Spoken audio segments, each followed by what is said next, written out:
चलिए animal kingdom की बात करते हैं। एनिमल किंगडम के क्वेश्चंस को डिस्कस करते हैं। सबसे पहले हम लोग देखेंगे एनिमल किंगडम, जिसको जंतु जगत बोला जाता है। इसमें जो पहला आता है वो आता है इससे रिलेटेड जो क्लासिफिकेशन हुए हैं उसके क्वेश्चन देखेंगे। निम्नलिखित में से किसे प्राणी जगत के अंतर्गत वर्गीकृत किया जाता है? फर्स्ट ऑप्शन है प्रोटोजोआ, बी ऑप्शन है मेटाजोआ, सी ऑप्शन है कोइनोजोआ या फिर पाइपियंस। किसको के प्राणी जगत के अंतर्गत रखा गया है? इनमें से कौन सा एक ग्रुप है जिसको कैरोलस लिनियस द्वारा जो जीवों में जो क्या किया गया है, कैरोलस लिनियस द्वारा जो डिवीजन किए गए हैं उसमें रखा गया है। तो प्राणी जगत के अंतर्गत इसमें से किसको रखा गया है? इसमें आता है मेटाजोआ। क्लियर, मेटाजोआ आता है। नेक्स्ट क्वेश्चन देखते हैं, बिना कोशिका भित्ति वाले बहुकोशिकीय प्राणियों को निम्न में से किस समूह के अंतर्गत रखा गया है? मतलब कि विदाउट सेल वॉल, इनमें कोई भी सेल वॉल नहीं है। फर्स्ट ऑप्शन है एनिमेलिया, बी ऑप्शन है प्लांटी, सी ऑप्शन है मोनेरा एंड डी ऑप्शन है प्रोटिस्टा। इनमें से बताना है कि कौन बिना कोशिका भित्ति वाले बहुकोशिकीय प्राणियों में सम्मिलित है। तो आपको पता है कि सेल वॉल एनिमेलिया के एनिमल्स में नहीं होती है ना। आप जंतु जगत में कोई भी सेल वॉल नहीं पढ़ते हो। सेल वॉल आपको प्लांट्स में देखने को मिलती है, फंजाई में देखने को मिलती है, बाकी सेल वॉल नहीं देखने को मिलती है। चलिए नेक्स्ट क्वेश्चन अब आ जाते हैं। जो हमारा पहला ग्रुप है एनिमल जगत का वो है पोरीफेरा। इसके क्वेश्चंस की बात करते हैं। पोरीफेरा के बारे में कुछ पॉइंट आप नोट कर लीजिएगा। पोरीफेरा पहले ऐसे एनिमल्स हैं, ये पहले ऐसे ऑर्गेनिजम्स हैं जिनको कह सकते हैं कि एनिमल किंगडम के अंतर्गत रखा गया है। पहला फाइलम आता है। ये पूर्ण रूप से समुद्री जीव होते हैं, मैराइन वाटर में प्रेजेंट होते हैं। इनके बॉडी का संरचना अगर देखी जाए तो ये कोशिका से बने होते हैं, एक एक कोशिकाओं से बने हुए होते हैं। इसीलिए इनकी जो बॉडी का ऑर्गेनाइजेशन कहलाता है वो कहते हैं कि cellular grade of body organisation. ठीक है, cellular grade of body organisation मतलब कि ये एक एक सेल के बने हुए होते हैं। मैक्सिमम मैराइन होंगे, मतलब समुद्र में पाए जाने वाले होंगे। कुछ फ्रेश वाटर भी होते हैं, जैसे कि स्पॉन्जिला की बात कर ले, इनको स्पंज बोला जाता है, स्पंज जनरली कहे जाते हैं। तो आइए बात करते हैं। सबसे पहला क्वेश्चन है के प्राणी अगतिशील होते हैं और ये सेसाइल होते हैं, अगतिशील होते हैं। मतलब कि ये किसी न किसी सबस्ट्रेटम से चिपके हुए होते हैं, अटैच होते हैं। जैसे कि समुद्र में बात कर लें तो समुद्र में जो चट्टानें होती हैं, जो रॉक्स होते हैं, जो बहुत सारे ऐसे मटेरियल्स होते हैं, उन पर जाके ये चिपक जाते हैं और वहीं पर एक जगह पर ही चिपके रहते हैं। ठीक है, तो ये अगतिशील होते हैं पोरीफेरा के एनिमल्स। नेक्स्ट क्वेश्चन देखेंगे, निम्न में से क्या अचल होते हैं और एक ठोस आश्रय या सपोर्ट से जुड़े हुए होते हैं? इनमें से कौन से एनिमल्स हैं जो अचल होते हैं? मतलब कि ये एक ही जगह से अटैच होते हैं। इनमें साइकोन आता है। ये क्या है? ये एक स्पंज है ना, स्पंज है जो कि फाइलम पोरीफेरा का मेंबर है। तो ये अचल होते हैं, मतलब ये चल फिर नहीं सकते हैं, ये कॉलोनी बनाकर एक आधार से चिपके हुए रहते हैं। चलिए नेक्स्ट पॉइंट है, श्वसनीय उत्सर्जक और परिसंचरण वाले अंगों से रहित होते हैं। मतलब कि ना तो इसमें श्वसन के लिए, रेस्पिरेशन के लिए कोई अंग होते हैं, ना तो एक्सक्रीटरी अंग होते हैं और ना ही कोई भी सर्कुलेटरी सिस्टम देखने को मिलता है। स्पंजेस हैं, टैप वर्म है, थ्रेड वर्म है या लिवर फ्लूक है, तो इनमें आते हैं स्पंजेस। क्लियर, ये कौन से एनिमल्स हैं? तो दैट इज द स्पंजेस, जो कि फाइलम पोरीफेरा के मेंबर हैं। जीव विज्ञान में स्पंज क्या है? स्पंज क्या है? एक कवक है, एक जीवाश्म है, एक पौधा है या फिर एक पशु है? क्या आता है? ये एक एनिमल की कैटेगरी में आता है। ठीक है, जीव विज्ञान में स्पंज क्या है? एक एनिमल की कैटेगरी में आता है। दूसरा ग्रुप है वो है सीलेंट्रेटा। सीलेंट्रेटा खोल के भीतर से निकलने वाले अर्क, जिसका तकनीकी नाम सोप है, को इनमें से किस नाम से जाना जाता है? उसको क्या बोलते हैं? फर्स्ट ऑप्शन है गार्नेट बोलते हैं, ओनिक्स बोलते हैं, मदर ऑफ पर्ल बोलते हैं या फिर ओपल बोलते हैं। ये ऑप्शन सी हो जाएगा, इसको मदर ऑफ पर्ल बोलते हैं। पर्ल जो कि मोलस्कस से बनती है। आपको पता है मोलस्का ऐसे एनिमल्स हैं जिनसे मोती बनाई जाती है ना, सीप में मोती जो होता है, आपने सुना भी होगा कहानियां, तो उसी की बात हो रही है। इसी को मदर ऑफ पर्ल बोला जाता है। नेक्स्ट क्वेश्चन है, निम्नलिखित में से कौन सा शरीर कोशिकाओं की दो परतों से बना हुआ होता है? लिवर फ्लूक का है, प्लानेरिया है, टैप वर्म है या फिर हाइड्रा है? तो ये है हाइड्रा। हाइड्रा का शरीर कोशिकाओं की 2 परतों से बना हुआ होता है, ध्यान रखेंगे। ठीक है, हाइड्रा सिलेंट्रेटा का मेंबर है। यह जीव अरीय, सममित तथा द्विस्तरीय होता है, अर्थात बाहरी एपिडर्मिस स्तर होता है और भीतर से गैस्ट्रोडर्मिस देखने को मिलता है। और एक चीज और याद रखेंगे, इसमें पुनरुद्भवन की क्षमता बहुत अधिक होती है, मतलब कि पुनरुद्भवन जैसे कि रीजनरेशन कह सकते हैं। इसमें जो टेंटिकल्स है या इसका कोई बॉडी पार्ट है, यदि कटकर अलग हुआ तो ये बहुत तेजी से उसको फिर से वापस से डेवलप कर लेता है हाइड्रा। चलिए नेक्स्ट क्वेश्चन देखेंगे।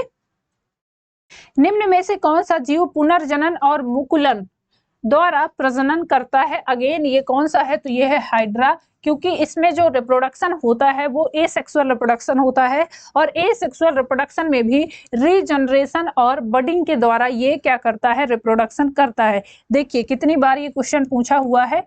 चलिए नेक्स्ट क्वेश्चन देखेंगे। निम्न में से कौन मुकुलन द्वारा प्रजनन करता है? तो ये फिर हो जाएगा हाइड्रा। क्या करता है? ये बडिंग के द्वारा क्या करता है? जो भी रिप्रोडक्शन है, रिप्रोडक्शन में एसेक्सुअल रिप्रोडक्शन आता है, इसके अंतर्गत हाइड्रा प्रजनन करता है मुकुलन द्वारा। नेक्स्ट क्वेश्चन देखेंगे, में मुकुलन द्वारा प्रजनन होता है। देखिए वही क्वेश्चन है लेकिन रिपीट हो रहे हैं अगेन एंड अगेन।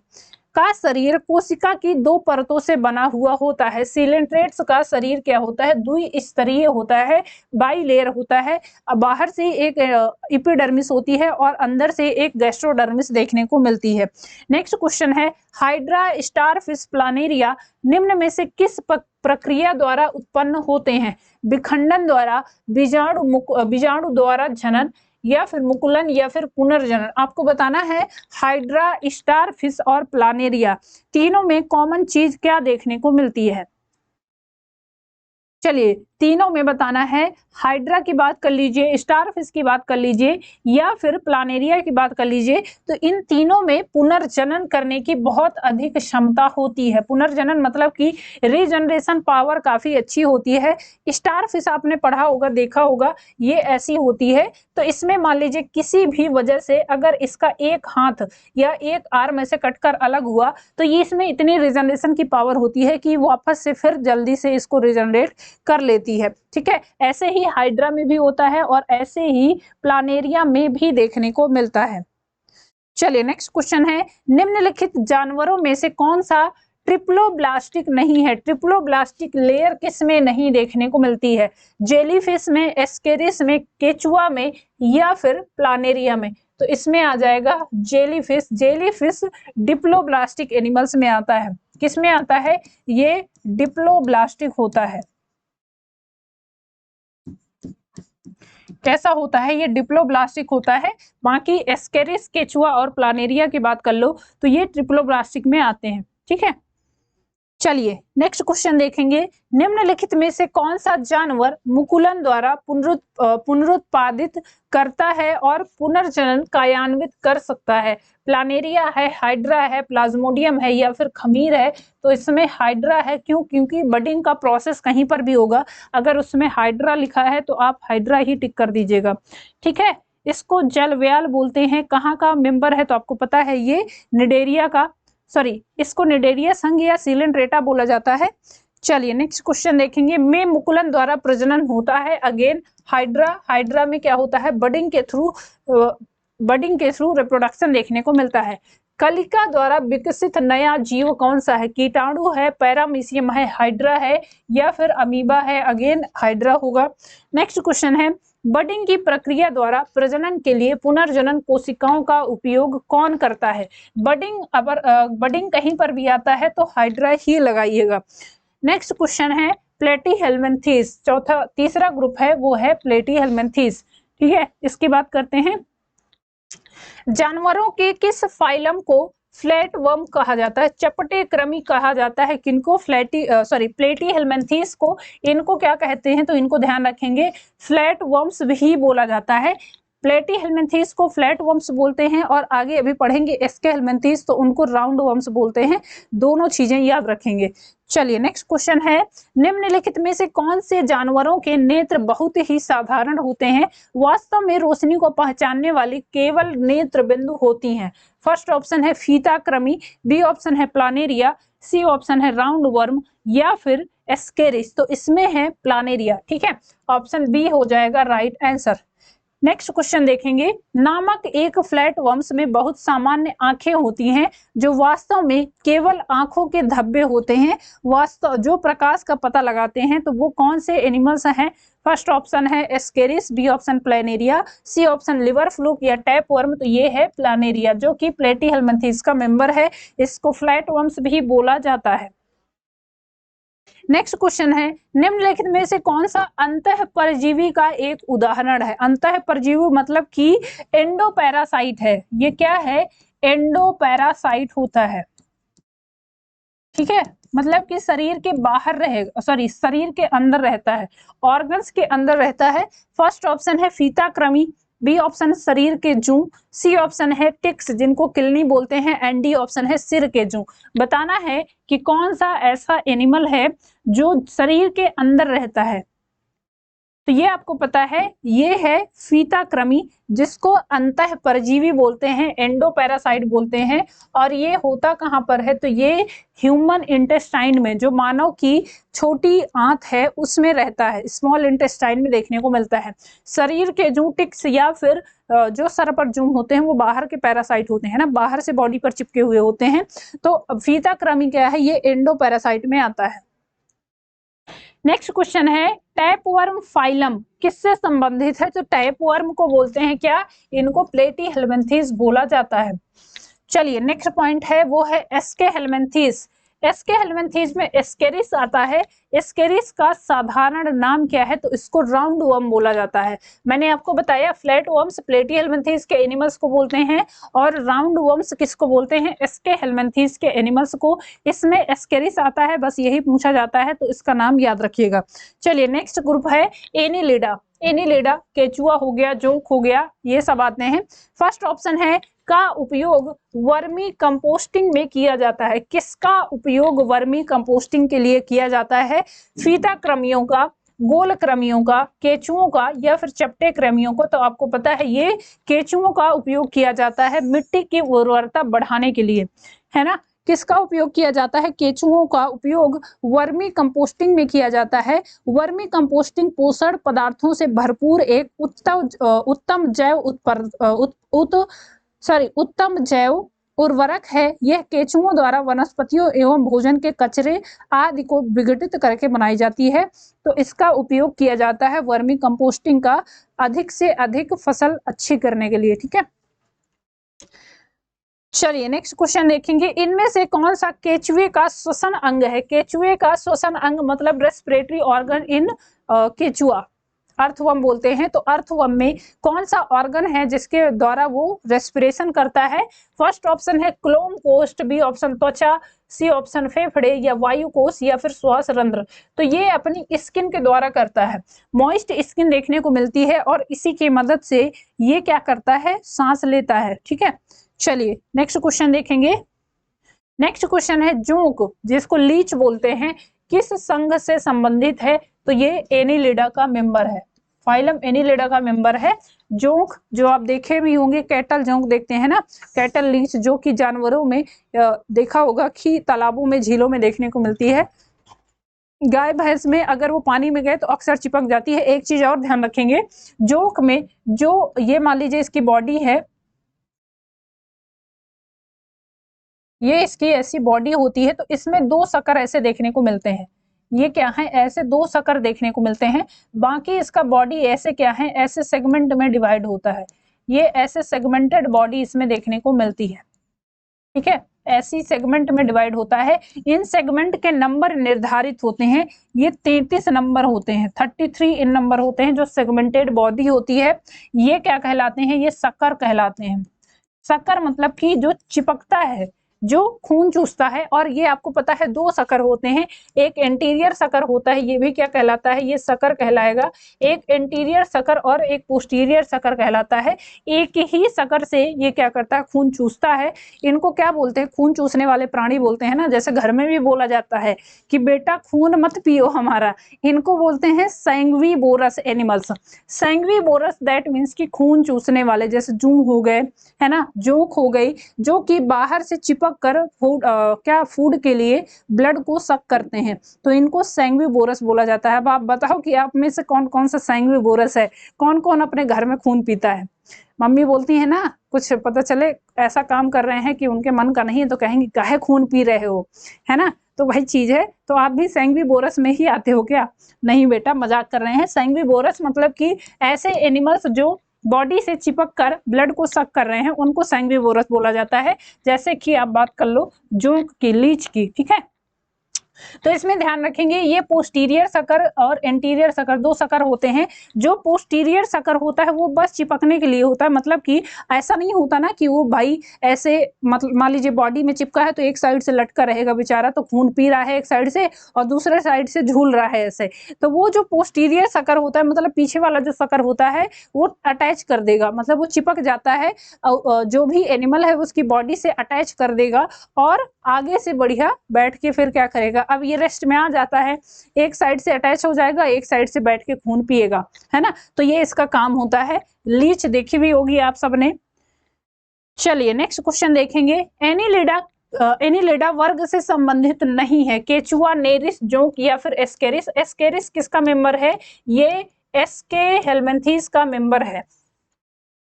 ये किसका मेंबर है? ये एस्के हेलमिंथीज में आता है ना। एस्के हेलमिंथीज का मेंबर है। एस्केरिस जिसको क्या बोलते हैं, इसको राउंड वर्म बोला जाता है, इसको राउंड वर्म, गोल कृमि बोला जाता है एस्केरिस। बाकी केचुए की बात कर लें, अर्थवर्म, नेरिस की बात कर लें और जोंक जिसको लीच बोलते हैं, ये तीनों की तीनों एनिलिडा वर्ग से संबंधित हैं। इसमें जो एस्केरिस है वो किसका मेंबर है? तो वो आपको पता है, वो है एस्के हेलमिंथीज का मेंबर। क्लियर? चलिए आगे बढ़ते हैं, नेक्स्ट क्वेश्चन देखेंगे। निम्नलिखित जीवों में से कौन सा जीव मुकुलन द्वारा प्रजनन नहीं करता है? मतलब कि इसमें क्या होगा, इसमें कोई भी बडिंग प्रोसेस नहीं देखने को मिलता है।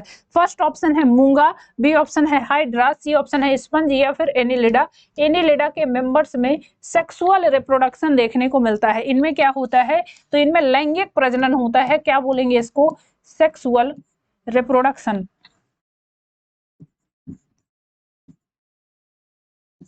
और आपको पता है कि जो केचुआ होता है वो कैसा होता है, तो उसकी बॉडी में मेल एंड फीमेल एक ही बॉडी में होता है। मतलब कि वो कैसा होता है, वो ऐसा एक ही बॉडी में मेल पार्ट भी होगा, मेल सेक्स ऑर्गन भी होंगे और फीमेल सेक्स ऑर्गन भी होंगे, लेकिन वो अलग अलग खंड में होते हैं। ठीक है, तो ये भी ध्यान रखेंगे। सेक्सुअल रिप्रोडक्शन करते हैं एनिलिडा के मेंबर।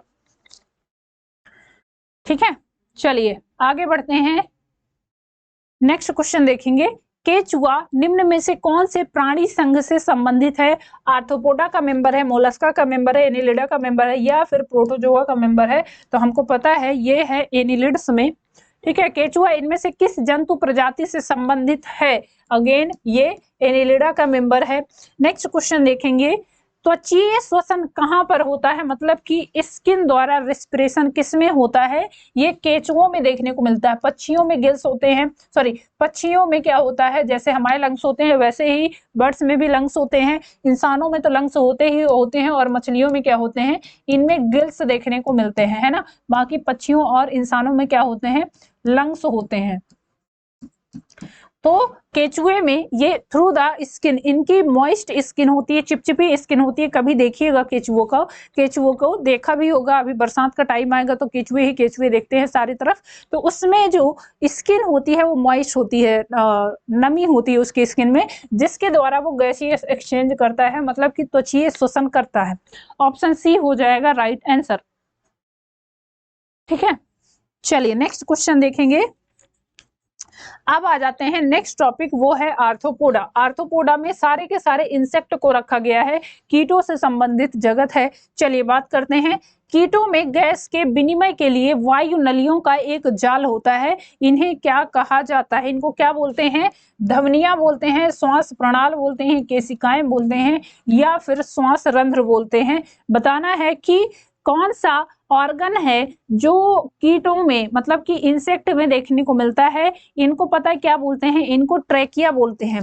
क्या बोलते हैं? इनको ट्रैकिया बोलते हैं या श्वास प्रणाल बोलते हैं। इसको लिख लीजिए, ट्रैकिया आल्सो और कुछ ऑर्गन्स होते हैं जो आर्थ्रोपोड्स में देखने को मिलते हैं। बुक लंग्स भी देखने को मिलते हैं, बुक लंग्स देखने को मिलते हैं जिसके द्वारा ये रेस्पिरेशन करते हैं। कुछ में लंग्स भी देखने को मिलते हैं, ठीक है, तो ये ध्यान रखेंगे। ट्रैकिया हो गया, बुक लंग्स हो गया, लंग्स हो गए, ये सारे के सारे आर्थ्रोपोड्स के रेस्पिरेटरी ऑर्गन्स की तरह आते हैं। बुक लंग्स आपको पता है बिच्छू में देखने को मिलता है, जो स्कॉर्पियन होता है बिच्छू, उसमें देखने को मिलता है। नेक्स्ट पॉइंट है तितली के जीवन चक्र की तीसरी अवस्था लार्वा के बाद वाली फेज क्या कहलाती है? अंडा होता है, अंडा बनता है, अर्भक बनता है, इल्ली बनती है या फिर कोशित बनती है? कौन सी स्टेज है जो तितली के जीवन चक्र में बनती है? तो देखिए सबसे पहले अंडा बनता है, उसके बाद लार्वा बनता है, लार्वा के बाद प्यूपा बनता है और प्यूपा के बाद बनती है वयस्क स्टेज। तो वयस्क स्टेज को बोलते हैं कोशित, मतलब कि कोशिका का निर्माण हो रहा है। क्लियर, ऑप्शन डी हो जाएगा राइट आंसर। नेक्स्ट क्वेश्चन है कीट किसके द्वारा श्वास लेते हैं? फेफड़े के द्वारा, त्वचा के द्वारा, गलफड़े के द्वारा या फिर श्वास छिद्र के द्वारा? किसके द्वारा कीट श्वसन करते हैं? तो ये आपको पता है श्वास छिद्र। इसमें क्या हो सकता है? बुकलंग्स हो सकती हैं या फिर ट्रेकिया हो सकती हैं, लंग्स भी हो सकते हैं। ये सब के सब ऑर्गन कहाँ पर? इंसेक्ट में देखने को मिलते हैं। बुक लंग्स के लिए ध्यान रखिएगा, स्कॉर्पियन हो गया, जैसे बिच्छू हो गई, मकड़ी हो गई, उनमें बुक लंग्स देखने को मिलते हैं। और बिच्छू के बारे में एक चीज आपने सुना होगा कि बिच्छू एक ऐसा प्राणी है जो अपने ही जाति के लोगों को खाता है ना? अपने ही जाति के लोगों को खाने वाला कौन सा प्राणी है, कौन सा एनिमल है? तो वो है बिच्छू। ये क्वेश्चन भी पूछा जाता है। क्यों? आप कभी देखिएगा, ये देखेंगे क्या, मतलब सुने होंगे कि बिच्छू की जो मदर होती है, मतलब जो मदर होगी, तो वो अपने अंडों को अपने पीठ पर देती है, मतलब अपने पीठ के ऊपर रखेगी और उन अंडों से जब बच्चे निकलते हैं तो वो धीरे धीरे धीरे धीरे अपने मदर के मांस को ही खाते हैं। मतलब जो मदर होगी जो बच्चे होंगे वो मदर के मांस को खा खा कर ही डेवलप होते हैं। और सोचिए कितनी मतलब दर्दनाक मौत मरती होगी बेचारी बिच्छू, लेकिन उसके बाद भी वो अपने पीठ से गिराती नहीं है बच्चों के, है ना? तो बच्चों के लिए कितना वो त्याग कर रही है अपनी पूरी बॉडी का। मतलब अब ऐसे सोचिए कि कोई अगर आपकी बॉडी से मांस नोच नोच कर ऐसे खाए तो कैसा लगेगा? आप जीवित हैं लेकिन उसके बाद भी आप हटा नहीं सकते। वो अपने बच्चों को जीवित रखने के लिए, तो वो ऐसा प्रोसेस होता है, इनको कैनाबिलिज्म बोलते हैं। कैनाबिलिज्म दैट मीन्स कि अपने ही जाति के लोगों को खाने वाला, अपने ही जाति के लोगों का भक्षण करने वाले लोगों को क्या कहते हैं? कैनाबिलिज्म बोलते हैं। तो बिच्छू एक ऐसा प्राणी है जिसके अंडे उसके पीठ पर ही देता है वो, और उन अंडों से जब बच्चे निकलते हैं तो वो बच्चे धीरे धीरे अपनी मदर के मांस को खाते हैं, उसको नोच नोच कर खाएंगे, और जब वो बड़े हो जाएंगे, मदर मर जाती है, तो वो इधर उधर क्या होंगे? टहल जाएंगे, मतलब इधर उधर अपना चले जाएंगे। तो ये एक पॉइंट है जो बिच्छू के बारे में पूछा भी जाता है, नोट कर लीजिएगा, ठीक है। चलिए नेक्स्ट क्वेश्चन है पादपों को समूह में विभाजित किया जाता है, निम्न विकल्पों में से कौन सा उनमें से एक नहीं है? पादपों को नहीं विभाजित किया गया है। फर्स्ट ऑप्शन आर्थ्रोपोडा में थैलोफाइटा आवृत बीजी या नग्न बीजी, तो ये आर्थ्रोपोडा में नहीं आता। क्यों? क्योंकि आर्थ्रोपोडा एनिमल किंगडम का फाइलम है, ना कि प्लांट किंगडम का, है ना? चलिए नेक्स्ट पॉइंट है पशुओं के इनमें से किस फाइलम में उनके पैर जुड़े होते हैं? मतलब कि जॉइंटेड लेग्स कहाँ देखने को मिलते हैं? तो ये आर्थ्रोपोड्स में देखने को मिलते हैं। कीटों में क्या होते हैं? उनके पैर जॉइंटेड अपेंडेजेस बोलते हैं इनको, जॉइंटेड लेग्स देखने को मिलते हैं, वो एक एक करके ऐसे जुड़े हुए होते हैं, ठीक है। नेक्स्ट पॉइंट है घरेलू मक्खी का जीव वैज्ञानिक नेम क्या है? साइंटिफिक नेम ऑफ मक्खी जो आप घर में देखते हो। फर्स्ट ऑप्शन है मुस्का डोमेस्टिका, सेकंड है ट्रिटिकम एस्टिवम, सी ऑप्शन है फानिया या फिर होमो सेपियंस। इसका है मस्का डोमेस्टिका। इसको क्या बोलते हैं? इसका साइंटिफिक नेम है मस्का डोमेस्टिका, ठीक है। मस्का डोमेस्टिका, मस्का क्या है? जीनस है, और डोमेस्टिका इसकी स्पीसीज है। जो घर में आप मक्खी देखते हो उसका साइंटिफिक नेम है। इसमें ट्रिटिकम एस्टिवम दिया है, ये पता है ये गेहूं का साइंटिफिक नेम है। किसका? वीट का, गेहूं का साइंटिफिक नेम है। होमो सैपियंस आपको पता ही है, ह्यूमंस का साइंटिफिक नेम है, ठीक है। चलिए नेक्स्ट क्वेश्चन है तिलचट्टों में श्वसन के माध्यम से होता है। तिलचट्टों में, कॉकरोच में श्वसन किसके माध्यम से होता है? फेफड़ों के माध्यम से होता है, गलफड़ों के माध्यम से होता है, त्वचा के माध्यम से होता है या फिर श्वास रंध्रों के माध्यम से होता है? तो अगेन इसमें ऑप्शन डी सही होगा, श्वास रंध्रों के माध्यम से श्वास रंध्रों के माध्यम से कॉकरोच में रेस्पिरेशन देखने को मिलता है। फिल इन द ब्लैंक्स दिया है, समूह से संबंधित पशुओं में जुड़े हुए पैर होते हैं। अगेन आर्थ्रोपोडा में क्या होते हैं? जॉइंटेड अपेंडेजेस देखने को मिलते हैं। मक्खी देखी होगी, मक्खी हो गया, मच्छर हो गया, है ना। आर्थ्रोपोडा के जितने भी इंसेक्ट हैं तो उनको देखिएगा तो उनके पैर सेगमेंट में ऐसे जुड़े हुए होते हैं, ठीक है। चलिए नेक्स्ट पॉइंट है, जंतुओं का सबसे बड़ा समूह है। बहुत अच्छा क्वेश्चन है, ये बहुत पूछा जाता है। यू कैन सी दैट कि कितनी बार ये पूछा गया है। आर्थ्रोपोडा को सबसे बड़ा एनिमल जगत का किंगडम कहा जाता, एनिमल जगत का सबसे बड़ा फाइलम कहा जाता है, वो है आर्थ्रोपोडा। क्यों? क्योंकि आर्थ्रोपोडा में सबसे ज्यादा स्पीसीज देखने को मिलती हैं, मतलब कि इंसेक्ट की सबसे ज्यादा स्पीसीज प्रेजेंट होती हैं। पूरी अर्थ में अगर बात करें तो मतलब कि पूरी अर्थ में सबसे ज्यादा जो स्पीसीज हैं वो केवल और केवल इंसेक्ट है। इंसेक्ट आपको हर जगह मिल जाएंगे, पूरे वर्ल्ड में कहीं पर भी जाइए, पानी में चले जाइए, बाहर चले जाइए, है ना, पानी में, जल, स्थल, हवा, सब जगह प्रेजेंट है। तो ये कह सकते हैं कि आर्थ्रोपोडा सबसे बड़ा ग्रुप है जो कि पूरे एनिमल्स जगत में देखने को मिलता है। उसके अलावा एक चीज और याद रखिएगा, आर्थ्रोपोडा में भी एक ग्रुप आता है, एक वर्ग आता है, क्लास कह सकते हैं, जिसको आप क्या बोलते हो? Class insecta. तो क्लास इंसेक्टा उसमें सबसे बड़ा है, ठीक है। तो ये भी ध्यान रखिएगा, आर्थ्रोपोडा में कौन सा क्लास है जो सबसे बड़ा है? तो वो है क्लास इंसेक्टा। अच्छा, सेकेंड लार्जेस्ट फाइलम क्या कहलाता है? कौन सा है? तो सेकेंड लार्जेस्ट फाइलम वो मोलस्का कहलाता है, जो कि इसके बाद आएगा, अभी उसको पढ़ेंगे। चलिए नेक्स्ट क्वेश्चन देखेंगे। कदाचित जानवरों का सबसे बड़ा समूह है, ये कौन सा है? तो that is the arthropoda. Next question है, निम्नलिखित में से कौन सा जंतुओं का सबसे बड़ा समूह है? देखिए कितनी बार ये क्वेश्चन पूछा गया है और सारे अलग अलग एग्जाम्स में पूछा गया है। आरबी, एएलपी एंड टेक्नीशियन में पूछा हुआ क्वेश्चन है, तो ये क्वेश्चन बहुत पूछा जाता है। निम्नलिखित में से किसके अधिकतम पैर होते हैं? मकड़ी के सहस्त्रपाद होते हैं, गोजर होता है, या फिर व्याध पतंग? किसमें सबसे ज्यादा पैर देखने को मिलते हैं? बताइए इनमें से कौन सा एक प्राणी है जिसमें सबसे ज्यादा पैर देखने को मिलते हैं? तो ये है सहस्त्रपाद, मतलब कि ये बहुत ज्यादा। सहस्त्र का मतलब क्या होता है हिंदी में? चलो बताना आप, सहस्त्र का मतलब क्या होता है बताएंगे? सहस्त्र का मतलब 100 होता है ना, 100 होता है शायद। तो 100 पैर होते हैं इसके, जिसको शायद ये ऐसा ही होता है जैसे गोजर होता है, उससे बड़ी स्पीसीज का होता है, तो उसके 100 पैर देखने को मिलते हैं, 100 पैर होते हैं। चलिए नेक्स्ट क्वेश्चन देखते हैं। नेक्स्ट क्वेश्चन है, निम्नलिखित में से किस जीव को सोशल इंसेक्ट कहा जाता है? सोशल इंसेक्ट नहीं कहा जा सकता है, मतलब कि कहाँ सोशल जगह पर नहीं प्रेजेंट होगा। मधुमक्खी है, झींगुर है, टर्माइट है, या फिर चींटी है? इनमें से कौन सा एक सोशल इंसेक्ट नहीं कहलाता है? तो इनमें आपको पता है झींगुर सोशल इंसेक्ट में नहीं आता है। सोशल इंसेक्ट मतलब कि आपके आसपास देखने को मिले, है ना, वातावरण में। मधुमक्खी भी देखने को मिल जाएगी, टर्माइट जो दीमक होता है वो भी मिल जाएगा, चींटी तो भैया हमारे आसपास टहलती ही रहती हैं, लेकिन झींगुर ये ऐसी जगह पर रहेगा जहां पर थोड़ा अंधेरा वगैरह रहेगा, है ना। चलिए नेक्स्ट क्वेश्चन देखते हैं। संभवतः प्राणियों का सबसे बड़ा समूह है, तो ये है कौन सा? ये है आर्थ्रोपोडा। सेकेंड लार्जेस्ट फाइलम है वो है मोलस्का, ठीक है। चलिए नेक्स्ट क्वेश्चन है, मकड़ियों में कितनी जोड़ी आंखें होती हैं? मकड़ियों में कितनी जोड़ी आंखें होती हैं बताना है। तो इनमें 4 जोड़ी आंखें होती हैं, ठीक है। मकड़ियों में 4 जोड़ी आंखें होती हैं। नेक्स्ट क्वेश्चन, इनमें से किस कीट के दांत होते हैं?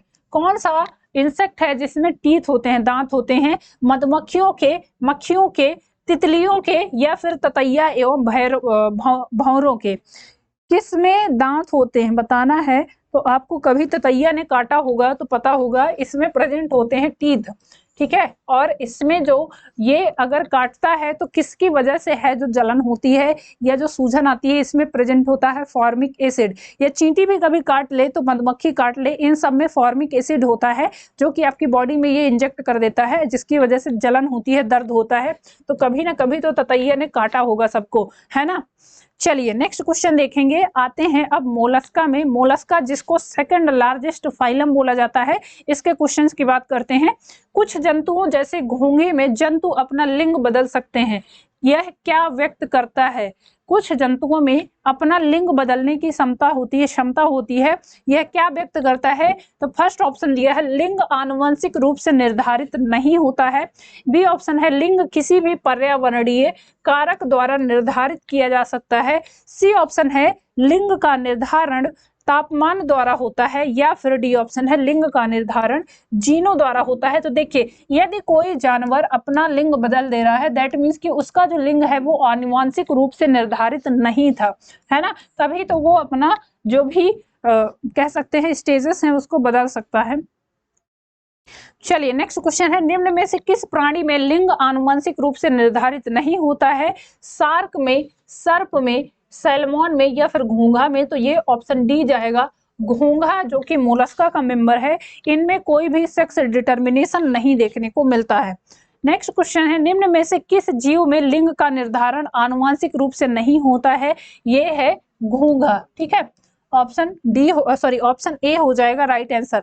निम्न में कौन सा प्राणी लिंग लिंग परिवर्तित कर सकता है, जो यह दर्शाता है कि लिंग आनुवंशिक रूप से निर्धारित नहीं होता है? अगेन घोंघा हो जाएगा।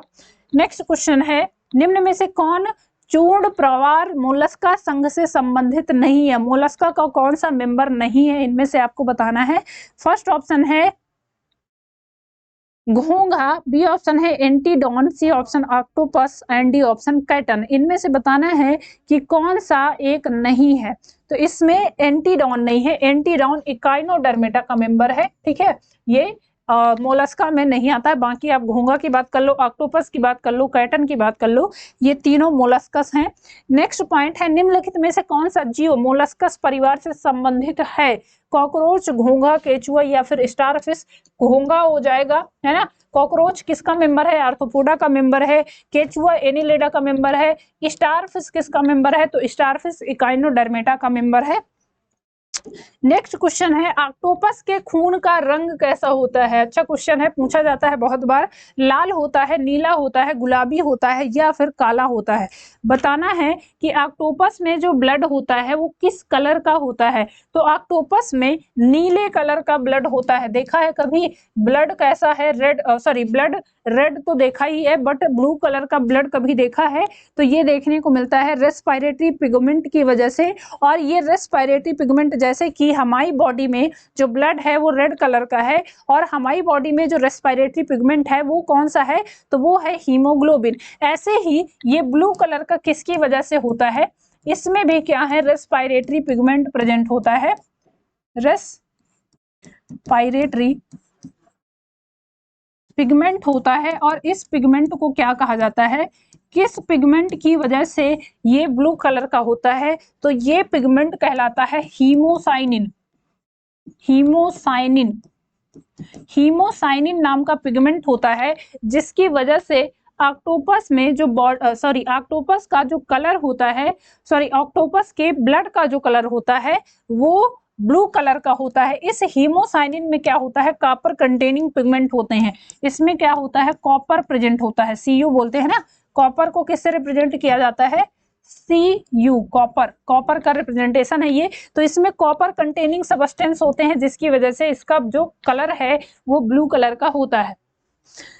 चलिए नेक्स्ट क्वेश्चन है, निम्न में से कौन सा जानवर अपना लिंग बदल सकता है? ये कौन सा है? प्लानेरिया है, स्नेल है, स्केरिस है, या फिर ये नेरिस है? तो ये है स्नेल।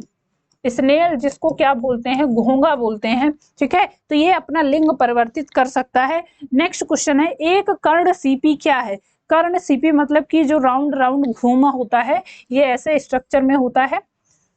देखिए ऐसा होता है ना, ये ऐसा बना होता है। तो बताना है एक बड़ा सितारा है, एक छोटा लड़ाकू विमान है, एक भूमिगत शहर है, या फिर एक भक्षणीय समुद्री घोड़ा है? तो आपको बताना है ये क्या है? ये एक भक्षणीय समुद्री घोंघा है, घोंघा है, जो कि कहाँ देखने को मिलता है? समुद्र में देखने को मिलता है, ठीक है। इसको मोलस्का के अंतर्गत रखा गया है, और मोलस्कस की जो स्टडी की जाती है वो माइक्रोलॉजी कहलाती है। चलिए चलिए, तो ऑप्शन डी हो जाएगा इसके लिए राइट आंसर। अब नेक्स्ट पार्ट में आते हैं इकाइनोडर्मेटा। इनमें से किस संघ के सदस्य मुक्त जीवन जीने वाले विशिष्ट समुद्री जीव होते हैं? मतलब कि ये फ्री रहने वाले हैं, इनको बंधन उंधन पसंद नहीं है भैया, इनको बांध के नहीं रख सकते, ये फ्री लिविंग होते हैं, फ्रीली मूव करते हैं, बढ़िया तैरते रहते हैं। और ध्यान रखेंगे ये सिर्फ और सिर्फ समुद्र में ही देखने को मिलते हैं, इनको डिस्टर्बेंस नहीं चाहिए, नदियों तालाबों झीलों में नहीं जाएंगे, छोटी जगह पर नहीं रह सकते, तो ये सीधे सीधे कहते हैं हमको समुद्र में ही सुखी से रहने दो, है ना। तो समुद्री जीवन इनका रहता है, ये कह सकते हैं कि सिर्फ और सिर्फ समुद्र में देखने को मिलते हैं, मोस्टली मैराइन ही होते हैं। नेक्स्ट क्वेश्चन है, निम्न में से कौन सा मोलस्का का उदाहरण नहीं है? मोलस्का का उदाहरण पूछा है, सतपात है, सीपी है, ऑक्टोपस है या फिर घोंघा है। चलो, इनमें से कौन सा मोलस्का का उदाहरण नहीं है? तो ऑप्शन ए हो जाएगा। बाकी सीपी, ऑक्टोपस और घोंघा ये तीनों मोलस्कस के मेंबर हैं। नेक्स्ट क्वेश्चन देखेंगे, निम्नलिखित में से कौन सा तिलचट्टे तथा अन्य कीटों का उत्सर्जक अंग है? तिलचट्टे तथा अन्य कीटों का उत्सर्जक अंग श्रृंगिक ग्रंथियां हैं, मालपीघियन नलिकाएं हैं, नेफ्रिडिया है या फिर श्वास नली है। तो ये है मालपीघियन ट्यूब्यूल्स, जिसके द्वारा कोई भी जो इंसेक्ट है वो क्या करता है, वो एक्सक्रीशन करता है। ठीक है। नेक्स्ट क्वेश्चन है, जंतुओं का कौन सा समूह विशेष रूप से मुक्त रूप से रहने वाले समुद्री जीवों में आता है? That is the Echinodermata. Example की बात कर लें, स्टार फिशेस में आता है। तो ये फ्रीली मतलब सिर्फ और सिर्फ समुद्र में रहने वाले जीवित जीव हैं, पूरी तरह से मुक्त रहने वाले समुद्री जीव हैं इकाइनोडर्मेटा। एग्जाम्पल है इसका स्टार फिश। नेक्स्ट क्वेश्चन देखेंगे, जल संवहनी प्रणाली किसमें पाई जाती है? वाटर वेस्कुलर सिस्टम बोलते हैं इसको। क्या बोलते हैं? Water vascular system. ठीक है, वाटर वेस्कुलर सिस्टम किस में देखने को मिलता है? तो ये अगेन बताएंगे कहां पर होता है। समुद्री खीरा में होता है, समुद्र फूल जिसको समुद्री एनीमोन बोलते हैं, समुद्री पिच्छक जिसको समुद्री पेन बोलते हैं, या फिर अश्वमीन में बोलते हैं, ये समुद्री खीरा में देखने को मिलता है, जो कि किसका मेंबर है? ये इकाइनोडर्मेटा का मेंबर है। ठीक है, तो समुद्री खीरा में देखने को मिलता है। ऑप्शन ए हो जाएगा right answer. Water vascular system कहां पर देखने को मिलता है? ये इकाइनोडर्मेटा में देखने को मिलता है। नेक्स्ट क्वेश्चन है, स्टार फिश समूह से संबंधित है, इकाइनोडर्मेटा का मेंबर है। चलिए, नेक्स्ट क्वेश्चन है, संघ के प्राणी अनन्य रूप से समुद्र में मुक्त जीवन जीने वाले प्राणी हैं, मतलब सिर्फ और सिर्फ समुद्र में ही रह सकते हैं। दैट इज द शूलचर्मी बोलते हैं इनको, इकाइनोडर्मेटा। ऑप्शन डी हो जाएगा राइट आंसर। नेक्स्ट पॉइंट है, केवल समुद्र में पाई जाने वाली मछली है, इनमें से कौन सी एक मछली है जो कि सिर्फ और सिर्फ मैराइन वाटर में ये पाई जाती है? तो that is the star fish. कौन सी मछली है? तो ये स्टार फिश है। चलिए, नेक्स्ट क्वेश्चन है, कार्डेटा। कार्डेटा से रिलेटेड पॉइंट है, इनके बारे में देखते हैं। निम्नलिखित में से कौन कशेरुकी की विशेषता नहीं है? नॉट पूछा है। फर्स्ट ऑप्शन है पृष्ठ रज्जु का प्रेजेंट होना, व्यासीय सममिति का प्रेजेंट होना, आंतरिक कंकाल का प्रेजेंट होना, या फिर द्विभागीय सममिति का प्रेजेंट होना। आपको बताना है कार्डेटा में कौन सा एक ऐसा स्ट्रक्चर है जो नहीं देखने को मिलता है। तो आपको पता है कि इसमें व्यासीय सममिति, इसको बोलते हैं क्या? इसको रेडियल सिमेट्री बोलते हैं। क्या बोलते हैं? Radial symmetry. रेडियल सिमेट्री ये नहीं प्रेजेंट होती है, बल्कि क्या होता है, तो इनमें बाइलेटरल सिमेट्री होती है। तो ऑप्शन बी ही हो जाएगा राइट आंसर। ठीक है, नेक्स्ट क्वेश्चन देखेंगे, निम्नलिखित में से कौन सा जीव कशेरुकी नहीं है? फर्स्ट ऑप्शन केचुआ, बी ऑप्शन छिपकली, सी ऑप्शन मछली, या फिर मेढक। बताना है तो इसमें केचुआ नहीं होगा। क्यों? केचुआ किसमें आता है? एनिलिडा का मेंबर है। बाकी छिपकली, मछली और मेढक ये कॉर्डेटा के अंतर्गत ही आते हैं। नेक्स्ट क्वेश्चन देखते हैं, निम्न में से कौन सा कथन गलत है? सभी कार्डेट्स के लिए सभी कॉर्डेटा में पृष्ठीय तंत्रिका नाल होती है, डिप्लोब्लास्टिक होते हैं, सिलोमेर होते हैं, या फिर में मेरुदंड होता है। निम्न में से कौन सा एक कथन गलत है? किसके लिए? ये कॉर्डेट्स के रेफरेंस में पूछा है। तो कॉर्डेट्स डिप्लोब्लास्टिक नहीं होते हैं, बल्कि कैसे होते हैं? तो ये ट्रिप्लोब्लास्टिक ट्रिप्लोब्लास्टिक होते हैं, मतलब कि 3 जर्म लेयर इनमें देखने को मिलती है। ठीक है, तो यही इनकरेक्ट हो जाएगा। नेक्स्ट क्वेश्चन देखेंगे, निम्नलिखित में से कौन सी कशेरुकियों की एक विशेषता नहीं है? अगेन नॉट पूछा है। फर्स्ट ऑप्शन है उनके जीवन के एक स्तर पर नोटोकार्ड का निर्माण होता है, बिल्कुल होता है। सेकंड दिया है वे असम्मित होते हैं, क्या वे असम्मित होते हैं, मतलब कि एसिलोमेट होते हैं क्या? तो बिल्कुल नहीं, वो सम्मित होते हैं, सिलोमेट्स में आते हैं। नेक्स्ट दिया है वे त्रिस्तरीय होते हैं, ट्रिप्लोब्लास्टिक होते हैं, ये भी सही है, या फिर वो सिलोमेट होते हैं। तो ये ऑप्शन बी इनकरेक्ट है, बाकी तीनों सही है। ठीक है, चलिए और आगे बढ़ते हैं। अब आते हैं हमारा जो ग्रुप है कॉर्डेटा में एम्फीबिया, उसकी बात करते हैं। एम्फीबिया इनमें क्या आते हैं? तो मेढक आता है ना, जो भी एनिमल्स हैं एम्फीबिया उनकी बात करते हैं। इनमें से किस जीव में 3 कोष्ठीय हृदय होता है? इनमें से कौन सा ऐसा एनिमल है जिसमें तीन कोष्ठ होते हैं? किसके हृदय में? मछली में होता है, पक्षी में होता है, मेढक में होता है, या फिर मनुष्य में होता है? तो ये होता है मेढक में। इसको अच्छा नोट कर लीजिए, कितने कोष्ठ होते हैं किसके हृदय में, कितने कक्ष देखने को मिलते हैं? तो देखिए, सबसे पहले अगर बात करते हैं तो आप पहले नोट कर लीजिए, सबसे पहले मछलियों के बारे में, फिशेस के बारे में। फिशेस में क्या होता है? इसमें 2 चेम्बर हार्ट होता है, मतलब दो कक्ष होते हैं, 2 चेम्बर हार्ट होता है। ठीक है, 2 चेम्बर्ड हार्ट होता है किसमें? फिशेस में 2 चेम्बर हार्ट होता है फिशेस में। उसके बाद अगर आप बात करते हो एम्फीबिया एंड रेप्टाइल्स की, एम्फीबिया एंड रेप्टाइल्स, तो जनरली इनमें क्या होता है? जनरली इनमें 3 चेम्बर्ड हार्ट होता है। कितना होता है? 3 कोष्ठीय, 3 चेम्बर हार्ट होता है। ठीक है, उसके बाद बात करते हैं किसकी? बर्ड्स की, और बर्ड्स एंड मैमल्स की। तो बर्ड्स एंड मैमल्स में जो हार्ट होता है वो कैसा होता है? तो 4 चेम्बर्ड होता है, 4 चेम्बर्ड हार्ट होगा। डबल सर्कुलेशन देखने को मिलता है इनमें।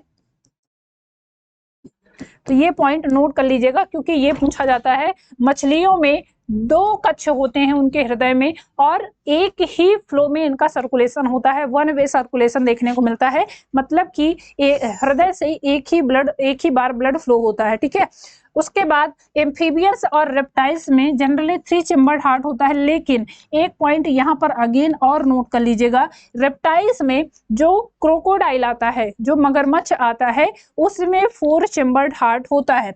इसमें और आप बढ़ा लीजिए, यहाँ पर क्रोकोडाइल भी कर लीजिए, क्यों? क्योंकि क्रोकोडाइल एक्सेप्शन है रेप्टाइल्स में, इसमें भी 4 चेम्बर्ड हार्ट देखने को मिलता है। बाकी बर्ड्स और मैमल्स में बात करते हैं तो बर्ड्स एंड मैमल्स में भी 4 चेम्बर्ड हार्ट देखने को मिलता है।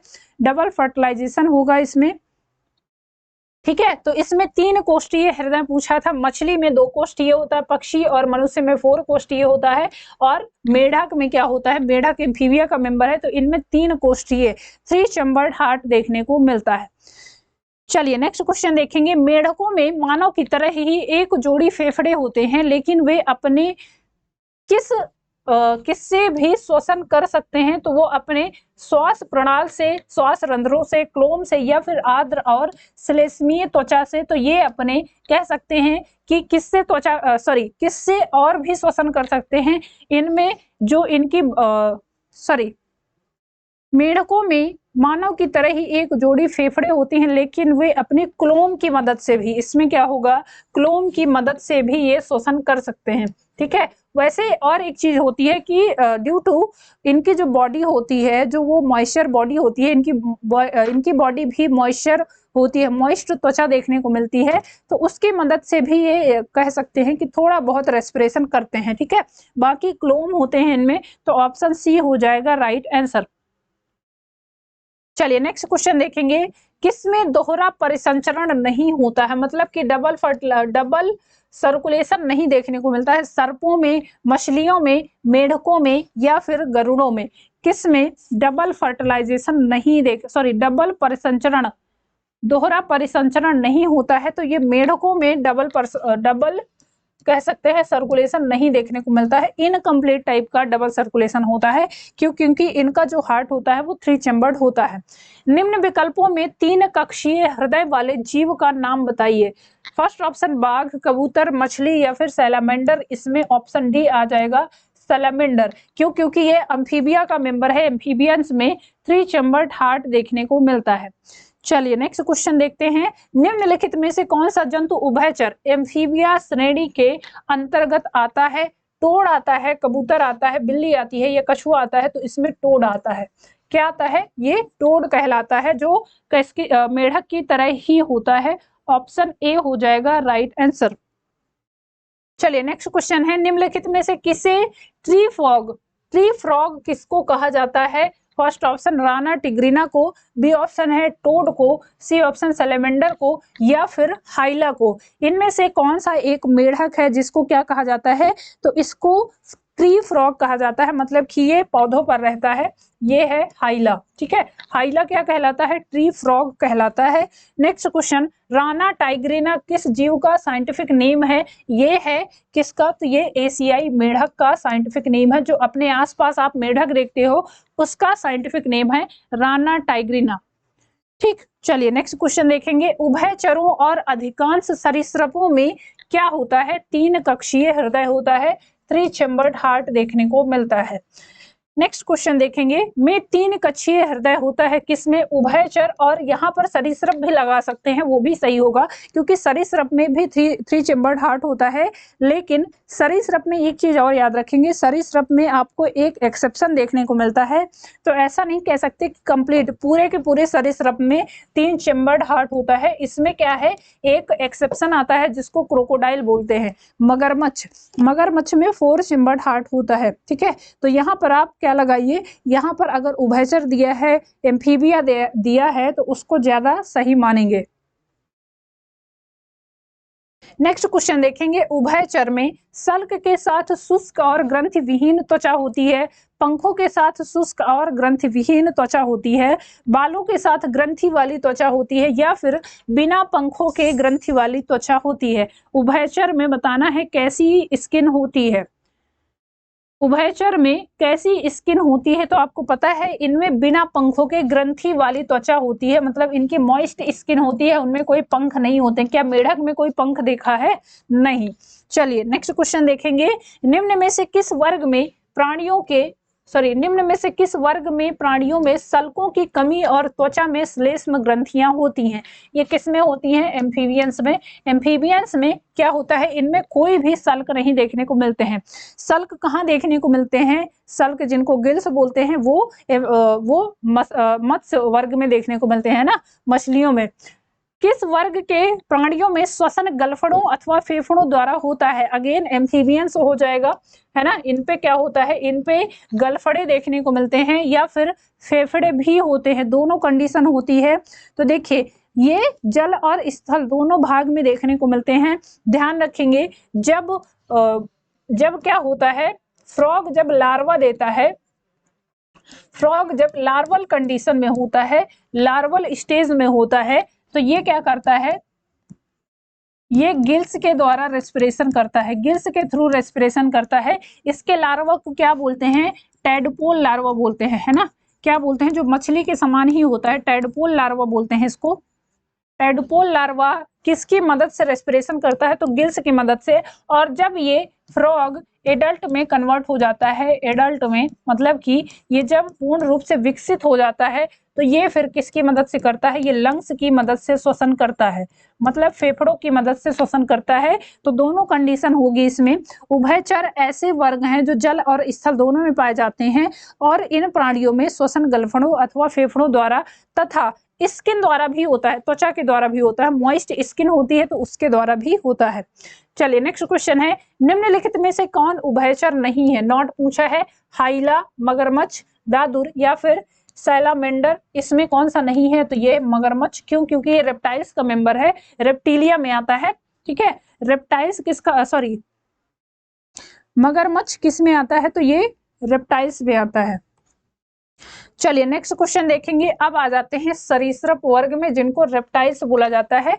निम्नलिखित में से किस वर्ग में तापमान कुछ प्रजातियों में लिंग का निर्धारण करते हैं, मतलब कि इनमें टेम्परेचर क्या कर रहा है, इनके लिंग निर्धारण में पार्टिसिपेट कर रहा है। फर्स्ट ऑप्शन स्तनधारी, बी ऑप्शन पक्षियों में, सी ऑप्शन उभयचर में, या फिर सरीसृपों में। तो ये ऑप्शन डी हो जाएगा, सरीसृपों, जिनको क्या बोलते हैं, रेप्टाइल्स बोला जाता है। इनमें लिंग निर्धारण के लिए टेम्परेचर भी उत्तरदायी होता है।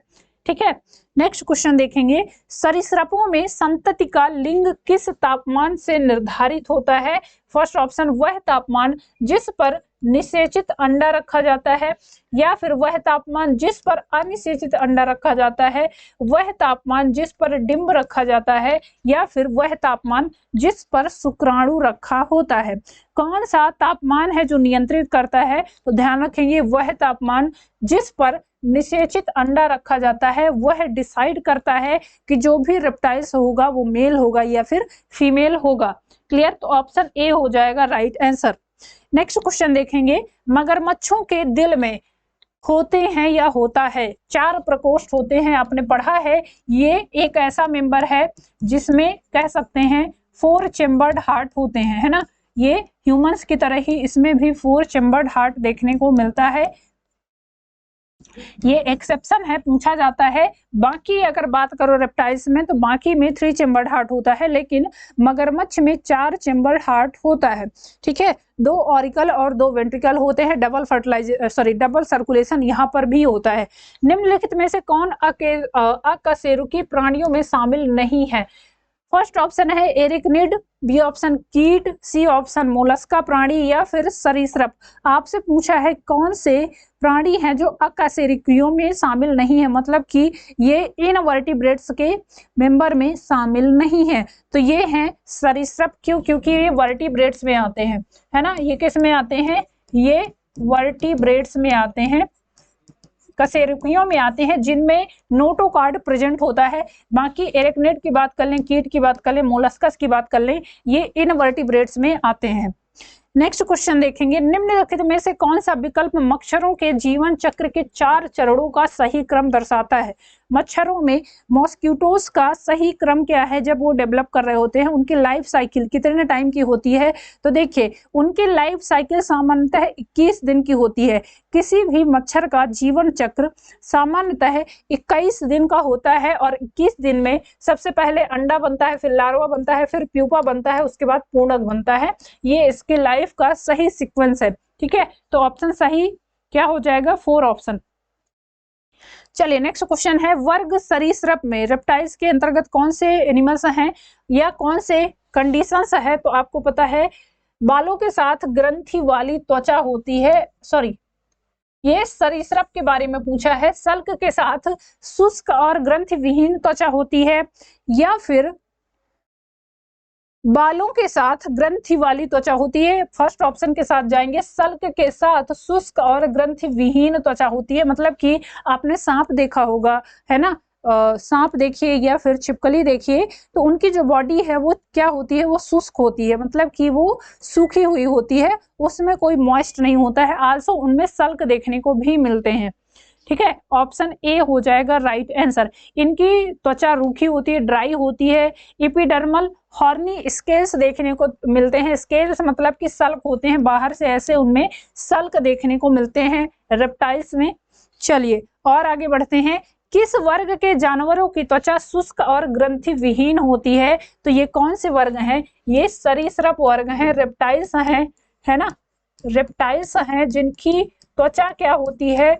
ड्राई कंडीशन में होती है। सांप की त्वचा बाहर से देखिए तो वो ड्राई होती है। नेक्स्ट क्वेश्चन देखेंगे। अधिकांश सरीसृपों में एक होता है, क्या होता है? एक 4 कक्षीय हृदय होता है, अपूर्ण 3 कक्षीय हृदय होता है, 3 कक्षीय हृदय होता है, या फिर द्विकक्षीय हृदय होता है। आपको बताना है मैक्सिमम रेप्टाइल्स में कैसा हार्ट प्रेजेंट होता है। तो आपको पता है कि मैक्सिमम रेप्टाइल्स में 3 कक्षीय हृदय होता है, 3 चैम्बर्ड हार्ट होता है। एक्सेप्शनल है मगरमच्छ, जिसको आप क्रोकोडाइल बोलते हो, क्रोकोडाइल में 4 चैम्बर्ड हार्ट होता है। बाकी अगर बात करते हैं तो मैक्सिमम रेप्टाइल्स में और एम्फीबियंस में तो कंप्लीटली वहां पर 3 चैम्बर्ड हार्ट देखने को मिलता है। ठीक है, ऑप्शन सी हो जाएगा राइट आंसर। चलिए नेक्स्ट क्वेश्चन देखेंगे। अंडे देने वाले प्राणी कहलाते हैं, अंडे देने वाले राइजोम प्राणी कहलाते हैं, जरायुज कहलाते हैं, अंडज प्राणी कहलाते हैं, या फिर पुनर्जनन करने वाले प्राणी कहलाते हैं। अंडे देने वाले प्राणियों को क्या कहते हैं? इनको ओविपेरस बोला जाता है, अंडज प्राणी बोलते हैं।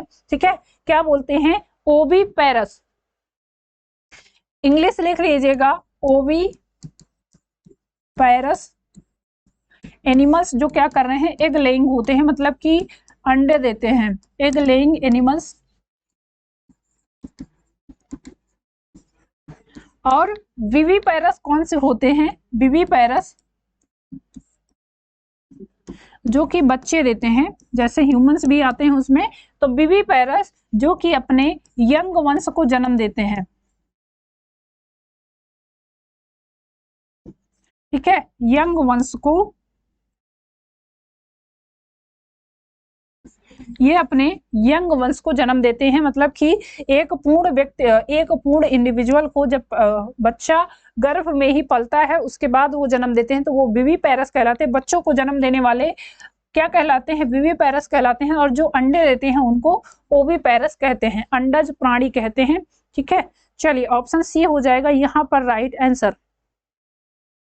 नेक्स्ट क्वेश्चन है, किस प्रकार के जानवरों को अंडज जानवर कहा जाता है? नवजात शिशु देने वाले, नवजात को देने वाले, अंडे देने वाले, या फिर सितारा मछली। तो इसमें अंडे देने वाले, जिसमें क्या आते हैं? सारे के सारे सरीसृप आते हैं, है ना, जैसे कि सांप हो गया, उसके अलावा जैसे घड़ियाल हो गया, छिपकली हो गई, कछुआ हो गया, अजगर हो गया, ये सारे के सारे अंडे देते हैं। तो ये सारे के सारे ओविपेरस में आते हैं।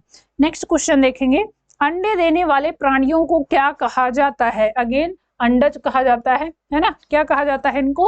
अंडज कहा जाता है। ऑप्शन डी हो जाएगा राइट आंसर।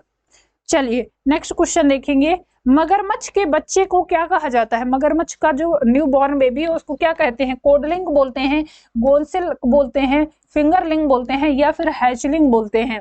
मगरमच्छ के बच्चे को क्या कहा जाता है? तो मगरमच्छ के बच्चे को हैचलिंग कहा जाता है, कोडलिंग कीट के बच्चे को कहा जाता है, गोसलिंग हंस का बच्चा कहलाता है, और फिंगरलिंग छोटी मछली को कहते हैं। ये चारों चीज याद रखेंगे। हैचलिंग क्या है? तो ये क्या है? मगरमच्छ के बच्चे को कहा जाता है। ठीक है, नेक्स्ट क्वेश्चन देखते हैं, निम्न में से कौन सा जंतु सरीसृप वर्ग से संबंधित नहीं है? कौन सा जंतु सरीसृप वर्ग से संबंधित नहीं है? नॉट पूछा है,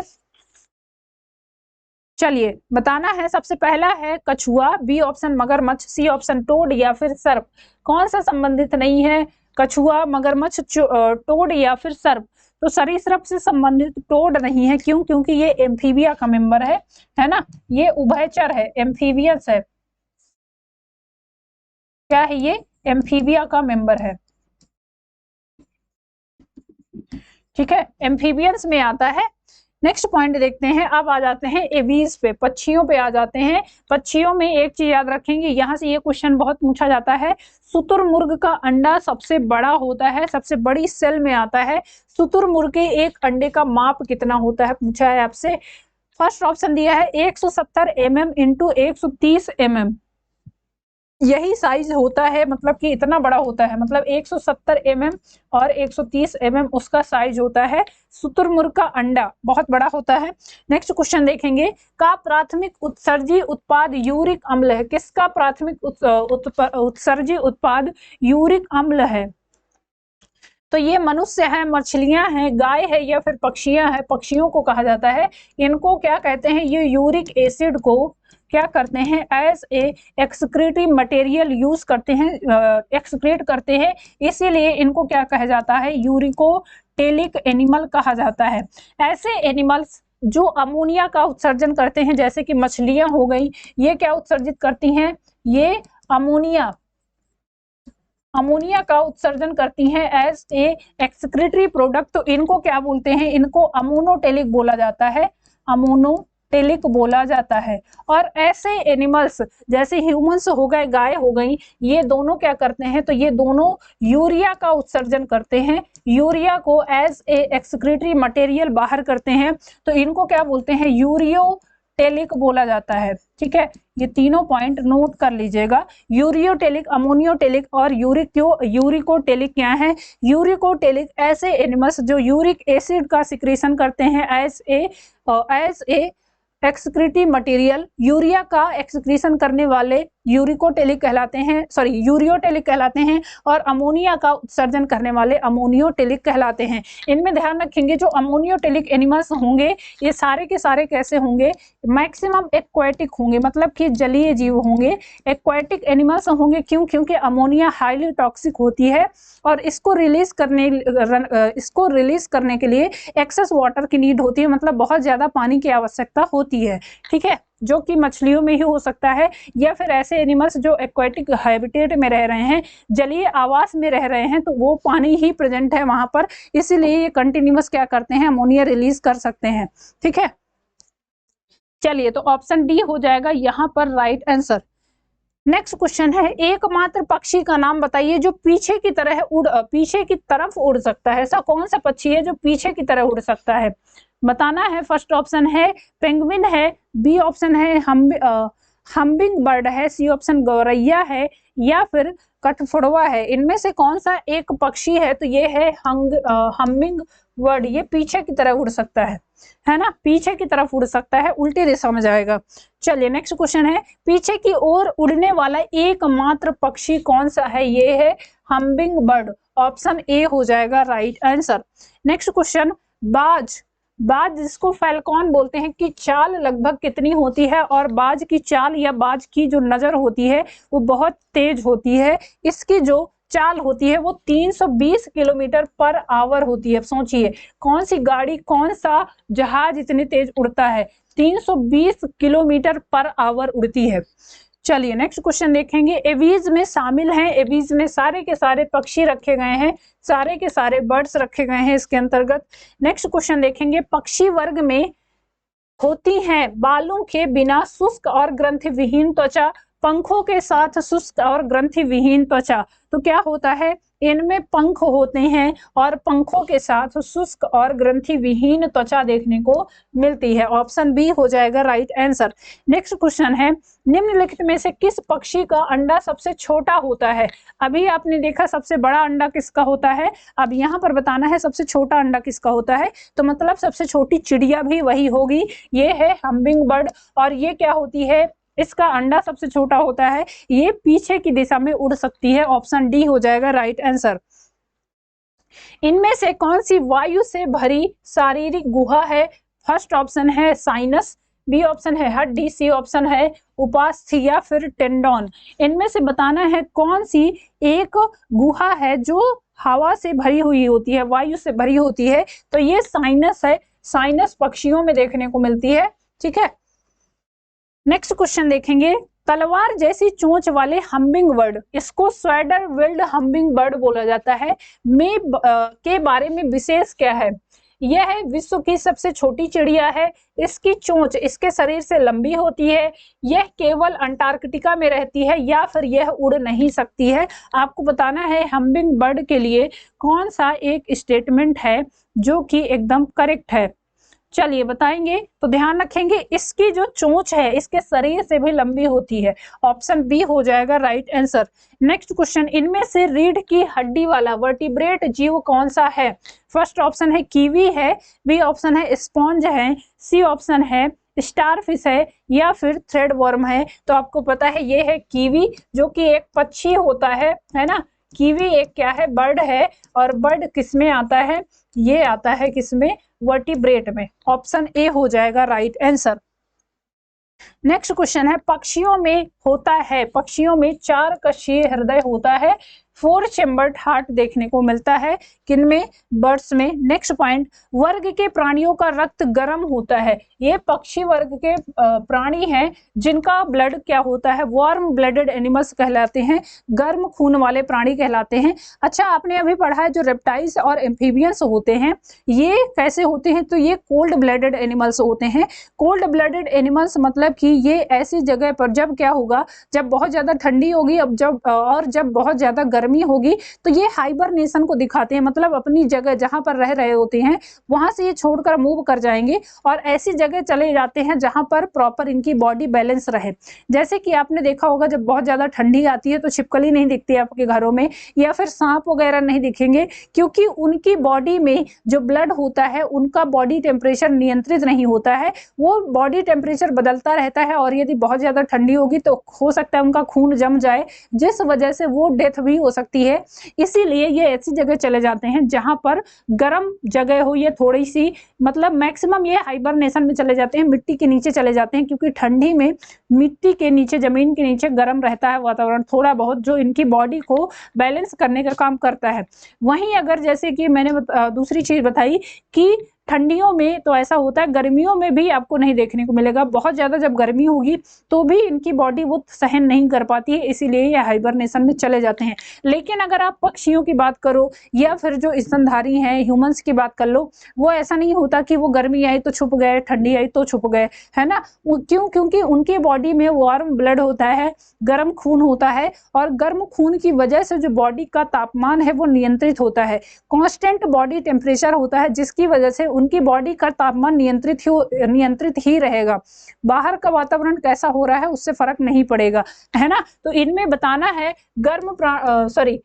कौन से वर्ग के प्राणियों का रक्त गर्म होता है, तो ये पक्षी हैं, आल्सो मैमल्स भी हैं, उनका भी ब्लड वार्म ब्लडेड में ही आता है। नेक्स्ट क्वेश्चन देखेंगे, निम्नलिखित वर्गों में से किस वर्ग के प्राणी गर्म रक्त वाले होते हैं। अगेन ये क्या हो जाएगा, बर्ड्स में आएगा, क्योंकि उभयचर, सरीसृप और मीन इन तीनों में गर्म नहीं पाया जाता, इनमें ठंडा ब्लड पाया जाता है। नीचे दिए गए 4 विकल्पों में 3 किसी विशेष तरीके से संबंधित हैं, उस विकल्प का चयन करें जो दूसरों से भिन्न या बेमेल है। फर्स्ट ऑप्शन है स्तनधारी, बी ऑप्शन है सरीसृप, सी ऑप्शन है पक्षी और डी ऑप्शन है शुतुरमुर्ग।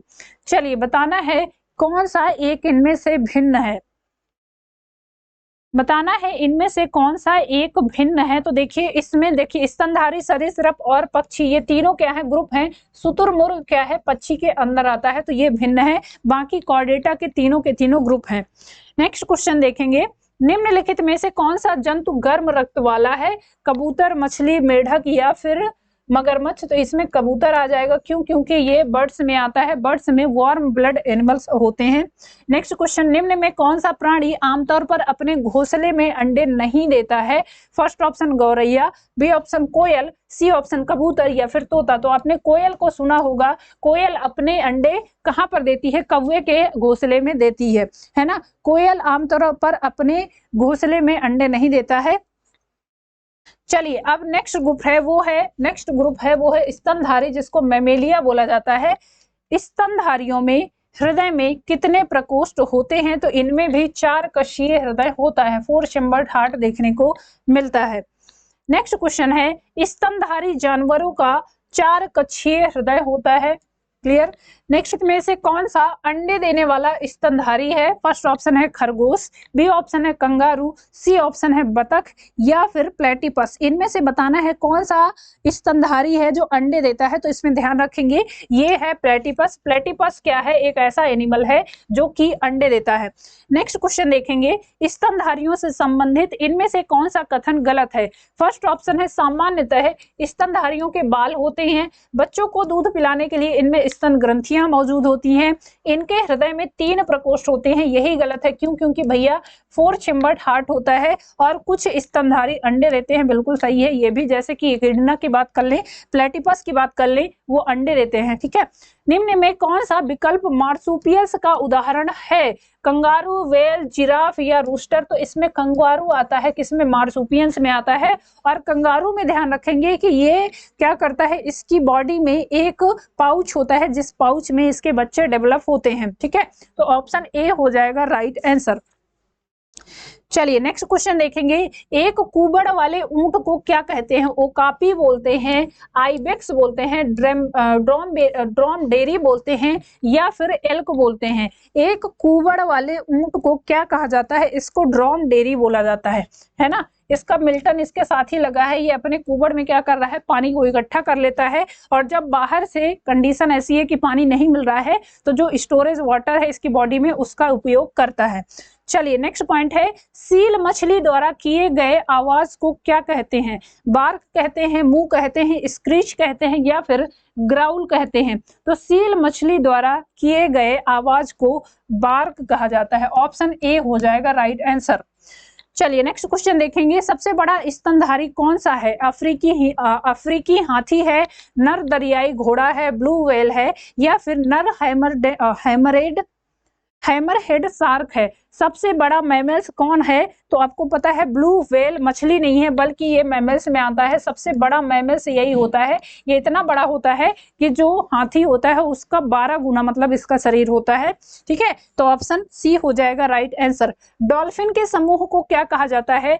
गैंग कहते हैं, पॉन्ड कहते हैं, कॉलोनी कहते हैं या फिर स्थूल कहा जाता है? डॉल्फिन्स के समूह को क्या कहा जाता है? इनके समूह को पॉड कहा जाता है। ऑप्शन बी हो जाएगा राइट आंसर। चलिए नेक्स्ट क्वेश्चन देखते हैं। लेमर क्या है? मानव शरीर में एक हड्डी है, कैंसर के विकास की एक प्रकार है, एक साधारण मशीन है या फिर मेडागास्कर में पाया जाने वाला एक जानवर है? तो ध्यान रखेंगे, लेमर प्राइमेट्स का एक सदस्य है जो मेडागास्कर द्वीप में पाया जाता था, और इसमें अब ये ऐसी कंडीशन है कि यह अब विलुप्त होने के कगार में है। क्योंकि इसकी स्पीसीज नष्ट हो रही हैं धीरे धीरे। नेक्स्ट क्वेश्चन, बीवीपारा क्या है? धमनियां जो जिंदा पैदा होती हैं, कैक्टस का प्रकार है, शैवाल का प्रकार है या फिर एक मोलस्क है? बताना है कि बीवीपारा क्या है। बीवीपारा एक वर्टिब्रेट वर्ग के सदस्य होते हैं जो पूर्ण विकसित बच्चों को जन्म देते हैं। क्लियर? बीवीपारा ऑप्शन ए हो जाएगा राइट आंसर। चलिए नेक्स्ट क्वेश्चन देखेंगे। निम्नलिखित में से कौन सा इस समूह से संबंधित नहीं है? पांडा ग्लोबल, रैबिट, अवास्क या फिर कैस्पर सर्की? तो इसमें रैबिट खरगोश ये लेपोरेडी परिवार का एक छोटा सा स्तनधारी है। क्लियर? तो यही इससे संबंधित नहीं है, रैबिट। नेक्स्ट पॉइंट देखते हैं। स्तनधारियों में पंखों के साथ शुष्क और ग्रंथि वाली त्वचा होती है। स्तनधारियों में क्या पढ़ा है आपने? तो स्तनधारियों की त्वचा कैसी होती है? देखिए, स्तनधारियों में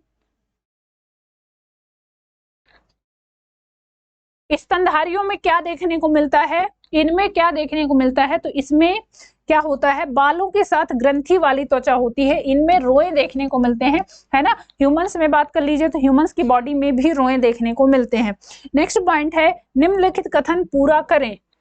मोनोस्टैसिस जंतु होता है 2 अंडे वाला, एक दिन में 2 बार अंडोत्सर्जक करने वाला, 1 वर्ष में 2 बार प्रजनन करने वाला या 1 वर्ष में केवल 1 बार प्रजनन करने वाला? कौन सा एक मध्यकालिक जंतु होता है? तो ये है ऑप्शन डी, 1 वर्ष में केवल 1 बार प्रजनन करने वाला जीव। नेक्स्ट क्वेश्चन है, 4 कोष्ठीय हृदय युक्त गर्म रक्त वाले प्राणी कौन से हैं? ये हैं स्तनधारी। क्यों? क्योंकि 4 चैम्बर्ड हार्ट होता है इनमें, है ना। नेक्स्ट क्वेश्चन देखेंगे। बहुत कमजोर विकसित बच्चों को जन्म देते हैं बिल्लियां, कंगारू, चमगादड़ या फिर चूहे? मतलब कि इनके बच्चे बहुत ही इनडेवलप होते हैं। तो ये हैं कंगारू। कंगारू अपने इनकम्प्लीट बच्चों को जन्म देती हैं और उसके बाद इनकी बॉडी में पाउच प्रेजेंट होता है, उस पाउच में ये उनको पालते हैं। ऑप्शन बी हो जाएगा राइट आंसर। नेक्स्ट क्वेश्चन है, अत्यल्प विकसित बच्चों को जन्म देता है एकेडिना, कंगारू, प्लेटिपस या फिर खरगोश? अगेन इसमें कंगारू हो जाएगा राइट आंसर। नेक्स्ट क्वेश्चन देखेंगे, भारत के जंगली जीवन के संदर्भ में उड़न लोमड़ी है। उड़न लोमड़ी किसको बोला जाता है? यह एक सारस है, यह एक बगुला है, एक चील है या फिर एक चमगादड़ है? तो ध्यान रखेंगे यह एक बैट में आता है, चमगादड़ में आता है। ठीक है, ऑप्शन डी हो जाएगा राइट आंसर। इसको उड़न लोमड़ी भी बोला जाता है। यह एक टाइप का बैट है, चमगादड़ है। चलिए नेक्स्ट क्वेश्चन देखेंगे। वह शब्द ढूंढे जो इस समूह से संबंधित नहीं है। हिरण, सांप, गाय या फिर हाथी। तो ये सांप क्या है? ये किस में आता है? ये रेप्टाइल्स में आता है। बाकी तीनों की बात कर लें, हिरण, गाय और हाथी, ये तीनों के तीनों मैमल्स के मेंबर हैं। यहाँ पर जो स्नेक है वो किसका मेंबर है? वो सांप जो मेंबर है वो किसका मेंबर है? रेप्टाइल्स में आता है। निम्नलिखित में से कौन सा जानवर पराध्वनि उत्पन्न कर सकता है? हाथी, पारपोइसेस, शार्क या फिर पतंगा। इनमें से कौन सा एनिमल है जो पराध्वनि क्या कर सकता है? उत्पन्न कर सकता है। तो ये है पारपोइसेस। ठीक है, ऑप्शन बी हो जाएगा राइट आंसर। नेक्स्ट क्वेश्चन देखेंगे। हाथी, भालू तथा गेंडा किस जाति के जीव हैं? पक्षी हैं, स्तनधारी हैं, उभयचर हैं या फिर सरीसृप में आते हैं? तो ये स्तनधारी में आते हैं, मैमल्स के मेंबर हैं। Next question. मनुष्य मैमेलिया वर्ग से संबंधित है जिसमें निम्नलिखित में से एक नहीं आता है, वह कौन सा है? चूहा, छिपकली, बिल्ली या फिर सुअर। तो इसमें छिपकली नहीं आता है। क्यों? क्योंकि छिपकली किस में आता है? ये रेप्टाइल्स का मेंबर है। अगेन ये किसका मेंबर है? ये रेप्टाइल्स का मेंबर है, ना कि मैमल्स का। नेक्स्ट क्वेश्चन है। पृथ्वी पर सबसे अधिक बुद्धिमान स्तनधारी कौन है? डॉल्फिन है, हाथी है, हिरन है या फिर हिप्पोस है? इनमें से कौन सा एक पृथ्वी पर सबसे अधिक बुद्धिमान स्तनधारियों में जाना जाता है? तो ये है डॉल्फिन। डॉल्फिन को बोलते हैं कि ये काफी बुद्धिमान होती है। ठीक है, ऑप्शन ए हो जाएगा राइट आंसर। विश्व में सबसे तेज जमीनी जानवर कौन सा है? कुत्ता, चीता, बाघ या फिर घोड़ा। ऐसा जानवर जो जमीन में सबसे तेज दौड़ता है तो ये है चीता। ठीक है, टाइगर। टाइगर सबसे ज्यादा स्पीड होती है इसकी और ये बहुत तेजी से झपट्टा मारता है शिकार पे, काफी तेजी से दौड़ सकता है। मतलब कि इतना होता है कि 103 किलोमीटर प्रति घंटा ये दौड़ सकता है। कितना? 103 किलोमीटर प्रति आवर इसकी स्पीड होती है, इतना तेज ये दौड़ सकता है। चलिए नेक्स्ट ग्रुप है वो है फिशेस, मत्स्य वर्ग की बात कर लेते हैं। मछलियों में रक्त परिसंचरण के संबंध में गलत कथन पहचाने। सबसे पहला ऑप्शन है नीले से रक्त केवल क्लोमो गिल्स में जाता है। बी ऑप्शन है गिल्स से रक्त शरीर के बाकी हिस्सों में भेजा जाता है। सी ऑप्शन है दो कक्षीय हृदय में दोहरा परिसंचरण होता है। एंड डी ऑप्शन है शरीर से रक्त आलिंद में प्रवेश करता है। आपको बताना है मछलियों में रक्त परिसंचरण के संबंध में कौन सा कथन गलत है। तो ये बताना है कि दो कक्षीय हृदय में दोहरा परिसंचरण होता है। क्यों भैया? क्योंकि इनके हृदय में दो कक्ष ही पाए जाते हैं, तो वहां पर दोहरा परिसंचरण कैसे हो जाएगा, है ना? वन वे सर्कुलेशन होता है, ना कि टू वे सर्कुलेशन। चलिए नेक्स्ट क्वेश्चन देखेंगे। निम्न में से किन प्राणियों में पूरे शरीर में रक्त प्रवाह के प्रत्येक चक्र के दौरान रक्त केवल एक बार हृदय से होकर गुजरता है? ये कौन से हैं? तो ये है मत्स्य वर्ग। क्यों? क्योंकि इनमें 2 चैम्बर्ड हार्ट होता है, तो एक ही बार हार्ट से होकर गुजरता है ब्लड। नेक्स्ट क्वेश्चन देखेंगे। जलीय प्राणी जैसे मछलियां अपशिष्ट का उत्सर्जन इनमें से किस रूप में करती हैं? तो ये अमोनिया के रूप में करती हैं। मैंने बताया है आपको कि अमोनिया ऐसे एनिमल्स सिक्रीट करते हैं, ऐसे एनिमल्स उत्सर्जन करते हैं जो कि जल में रहने वाले हैं, और ये हाईली टॉक्सिक होता है, जिसके लिए रिक्वायर्ड है काफी ज्यादा जल की आवश्यकता होती है। चलिए नेक्स्ट क्वेश्चन है। कुछ मछलियां पानी का घूंट लेकर सांस लेती हैं। ये मछलियां पानी का घूंट प्रति मिनट हवा को सांस में लेने वाले जीवों की तुलना में कम बार लेती हैं। बी ऑप्शन है प्रक्षुब्ध नदी में रहने पर बहुत देर में लेती हैं। सी ऑप्शन है प्रति मिनट हवा की सांस में लेने वाले जीवों की तुलना में अधिक बार लेती हैं, या फिर पानी की सतह पर होने पर बार बार लेती हैं। क्या होगा इसके लिए करेक्ट आंसर? तो इसके लिए ऑप्शन सी हो जाएगा, प्रति मिनट हवा की सांस में लेने वाली जीवों की तुलना में अधिक बार लेती हैं। ठीक है, नेक्स्ट क्वेश्चन देखेंगे, निम्न में से किसकी श्वसन दर सबसे तेज होती है? मनुष्य की, मछली की, हाथी की या फिर कबूतर की? तो इसमें ऑप्शन बी हो जाएगा, मछलियों की, फिशेस की सबसे ज्यादा कह सकते हैं कि ब्रीथ रेट होती है। ठीक है, नेक्स्ट क्वेश्चन है, मत्स्य वर्ग पूर्ण रूप से जलीय जंतु है, निम्नलिखित विकल्पों में से कौन सी उनकी एक विशेषता नहीं है? नॉट पूछा है। फर्स्ट ऑप्शन, उनकी त्वचा सल्कों से ढकी होती है। बी ऑप्शन, ये उष्ण रक्त वाले जीव होते हैं। उष्ण रक्त वाले जीव नहीं होते हैं, यही इसमें इनकरेक्ट हो जाएगा। ठीक है, उनके हृदय में केवल दो प्रकोष्ठ होते हैं, ये अपने गलफड़ों का उपयोग करके पानी में घुलित ऑक्सीजन प्राप्त करते हैं, ये भी करेक्ट है। तो इसमें ऑप्शन बी इनकरेक्ट है, यही सही हो जाएगा। ठीक है, चलिए नेक्स्ट क्वेश्चन, निम्न में से कौन सी एक उपास्थि युक्त, जिसको कार्टिलेजिनस फिशेस बोलते हैं, है? टूना है, सार्क है, सैमन है या फिर रोहू है? तो ये है सार्क मछली, क्योंकि सबसे ज्यादा जो खतरनाक फिशेस में आती हैं वो कार्टिलेजिनस फिशेस ही होती हैं। चलिए नेक्स्ट क्वेश्चन, मछलियों के बारे में निम्नलिखित में से कौन सा कथन सही नहीं है? नॉट पूछा है। अगेन कौन सा एक स्टेटमेंट है जो गलत है मछलियों के बारे में? फर्स्ट ऑप्शन, मछलियों के गलफड़ों के द्वारा रक्त को पंप किया जाता है और यह ऑक्सीकृत होता है। बी ऑप्शन, मछलियों के हृदय में केवल 2 कक्ष होते हैं। सी ऑप्शन, मछलियों में दोहरा परिसंचरण होता है, दोहरा नहीं होता है, एक ही वे में इनमें ब्लड सर्कुलेशन होता है। एंड फोर्थ दिया है, मछलियों के हृदय से होकर रक्त एक चक्र में केवल एक ही बार प्रवाहित होता है। ठीक है, तो इसमें क्या हो जाएगा? ऑप्शन सी यहाँ पर इनकरेक्ट है। चलिए नेक्स्ट क्वेश्चन है, मछलियों के हृदय में कितने चेंबर होते हैं? इनके हृदय में कितने चेंबर होते हैं? 2 चेंबर देखने को मिलते हैं। 2 चेंबर्ड हार्ट होता है किसमें? फिशेस में। नेक्स्ट क्वेश्चन, मछलियों के हृदय में कितने कक्ष होते हैं? वही क्वेश्चन है, इनमें भी कह सकते हैं कि कितने कक्ष होते हैं? 2 कक्ष देखने को मिलते हैं। क्लियर? चलिए नेक्स्ट क्वेश्चन देखेंगे, मछलियों में पाया जाता है 2 कक्षीय हृदय। अगला क्वेश्चन, निम्न में से मत्स्य वर्ग की विशेषता क्या नहीं है? अगेन नॉट पूछा है। स्यूडोकॉलम की उपस्थिति, हड्डी या उपस्थिति का अंतः कंकाल, गलफड़ों के द्वारा सांस लेना, सल्क का बाह्य कंकाल, कौन सा एक मत्स्य वर्ग की विशेषता नहीं है? तो मत्स्य वर्ग की विशेषता में स्यूडोकॉलम नहीं देखने को मिलता। क्लियर? बाकी ये तीनों देखने को मिलते हैं, स्यूडोकॉलम अब्सेंट होते हैं।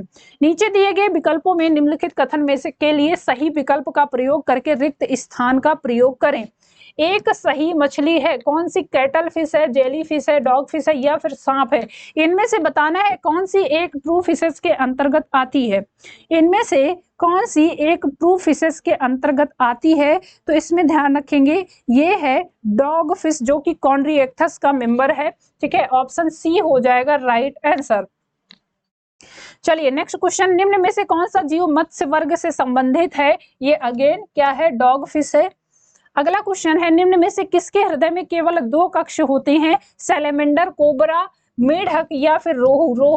रोहू जो कि एक क्या है? ये एक मछली है जो कि ट्रू फिशेस के अंतर्गत ही आती है। ठीक है, तो इसमें क्या होती है? इसमें 2 कक्ष देखने को मिलते हैं। नेक्स्ट क्वेश्चन है, इनमें से कौन सा जंतु बाकी 3 से भिन्न है? मगरमच्छ, समुद्री घोड़ा, कछुआ या फिर मेढक? चलो बताना है, तो इसमें समुद्री घोड़ा हो जाएगा। जो सी हॉर्स होता है वो बाकी तीनों से डिफरेंट है। क्यों? क्योंकि सी हॉर्स फिशेस के अंतर्गत आता है। अगला क्वेश्चन है, सबसे जहरीली मछली कौन सी है? पफ्फर फिश है, पार्कुपाइन फिश है, पिराहांस फिश है या फिर एंगलर मछली है? इनमें से कौन सी फिश है जो सबसे जहरीली होती है? तो ये है पफ्फर फिश, और इसका आपको पता है इसको लोग खाते हैं। चाइना, जापान जैसी जगहों पे इसका फूड के रूप में यूज करते हैं। इसमें बहुत ज्यादा जहर होता है, मतलब कि इतना ज्यादा जहर होता है कि किसी मनुष्य के बॉडी में अगर चला जाए तो उसकी डेथ हो जाएगी, लेकिन उसके बाद भी लोग इसको शौक से खाते हैं। अच्छा, ये जिस रेस्टोरेंट में बनाई जाती है उसके लिए प्रॉपर कुक रखे जाते हैं और उनको ट्रेनिंग दी जाती है कि वो कैसे जहर को निकालें, उसके बाद इसको बनाएं। और ये मछली जो कोई भी खाता है जापान, चाइना में, तो उनसे पहले क्या करते हैं, पूरा स्टेटमेंट लिखवा के साइन करवा लेते हैं कि हम अपनी मर्जी से मच्छी खा रहे हैं, अगर इसको खाते वक्त हमारी डेथ हो जाए तो इसके लिए ये रेस्टोरेंट या कोई दूसरा जिम्मेदार नहीं है। सोचिए कितनी बड़ी रिस्क ले रहे हैं, उसके बाद भी इसको लोग खाते हैं। ठीक है, तो ये कौन सी मछली है जो सबसे जहरीली होती है? पफ्फर मछली इसको बोलते हैं जो सबसे जहरीली होती है। चलिए, तो यहाँ पर कंप्लीट होता है हमारा एनिमल किंगडम वाला पोर्शन। अब हम नेक्स्ट टॉपिक पढ़ेंगे जो कि ह्यूमन बॉडी से रिलेटेड होगा। तो मिलते हैं नेक्स्ट टॉपिक पे, तब तक पढ़ते रहिए। Okay, all the best, thank you class.